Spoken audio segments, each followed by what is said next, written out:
भगवान के नाम में अपार महिमा है।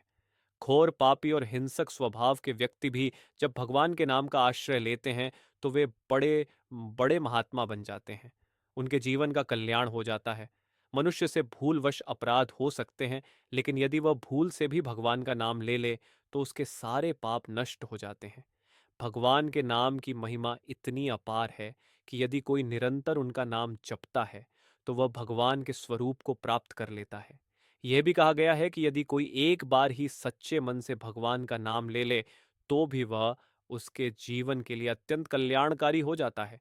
एक घटना का उल्लेख है जिसमें दो भाई थे।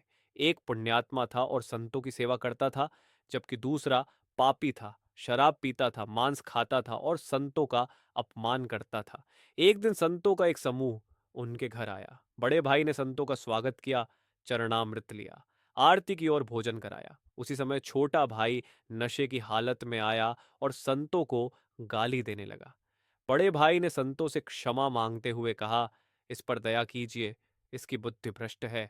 संतों ने दया दिखाई और उसे सुधारने का उपाय सोचा। छोटा भाई नशे में अपने कमरे में चला गया और दरवाजा बंद कर लिया। संत उसके पास गए और दरवाजा खटखटाया। नशे में लड़खड़ाते हुए उसने दरवाजा खोला। संत ने उसे जोर से कहा, राम बोल। वह डर गया और संत के कहने पर दो बार राम राम बोल दिया।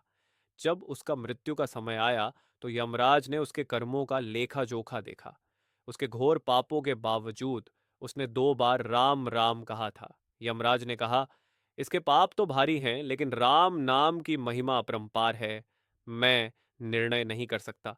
इसके बाद यमराज देवराज इंद्र के पास गए और कहा, यह जीवात्मा घोर पापी है, परंतु इसने दो बार राम राम कहा है। राम नाम के फल का निर्णय करना मेरे लिए कठिन है।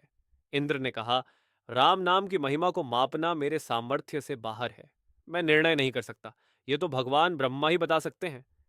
इसके बाद यह मामला भगवान ब्रह्मा के पास पहुंचा।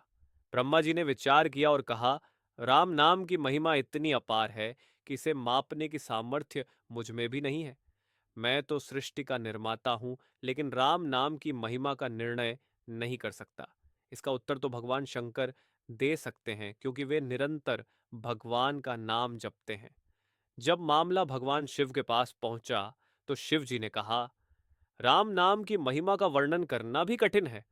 मैं स्वयं काशी में राम नाम से जीवों को मोक्ष प्रदान करता हूं। इस नाम की महिमा को मापना मेरे लिए भी असंभव है। अंततः सब लोग भगवान श्री राम के पास गए। भगवान श्री राम ने उस आत्मा को अपनी गोद में बैठा लिया और कहा, राम नाम का फल तो हम भी नहीं बता सकते, पर देख लो, इसने दो बार हमारा नाम लिया और आज हमारी गोद में बैठा है।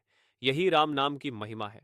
इस प्रकार भगवान के नाम की महिमा इतनी महान है कि स्वयं भगवान भी उसका वर्णन नहीं कर सकते। भक्तों, इस वीडियो को अधिक से अधिक शेयर करें ताकि पूज्य महाराज श्री प्रेमानंद जी के अमृतमय वचन जन जन तक पहुंच सके और उनके जीवन में सकारात्मक बदलाव आ सके।